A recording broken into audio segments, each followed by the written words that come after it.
বিনা অপরাধে আমরা কোনো সাংবাদিক কারাগারে থাকুক আমরা তা চাই না।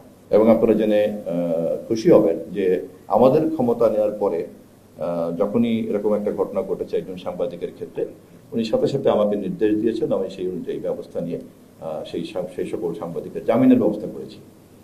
যারা কারাগারে আছেন, মিথ্যা মামলায় হোক আর যে মামলাই হোক, জামিন পাওয়া তো মৌলিক অধিকার। জামিন পাওয়ার থেকে তার বঞ্চিত হওয়ার কোনো কারণ নেই। আর আমাদের সরকার তো সেই পরিমাণ শক্তিশালী না, বা ওই মানসিকতা করে না যে বিচার ব্যবস্থাকে সে প্রভাবিত করবে। তা আমরা করতে চাই না এবং করবো না। আর এই মামলা আমরাও দেই নাই, আমাদের সরকারের আমলে এগুলো হয় নাই। কিন্তু যেহেতু আমি সরকারে আছি, ফলে অতীতের এই সমস্ত সমস্যাগুলিকে আমাকে তো ওন করতে হবে। অতএব আমি গণমাধ্যমকে সাক্ষী রেখে এই পবিত্র দিনে আমি প্রতিশ্রুতি দিতে চাই, নীতিগতভাবে সমস্ত ধরনের সাংবাদিকদেরকে আইনের আওতায় যতটা সম্ভব তাকে পেশাগত সহযোগিতা দেওয়া হবে।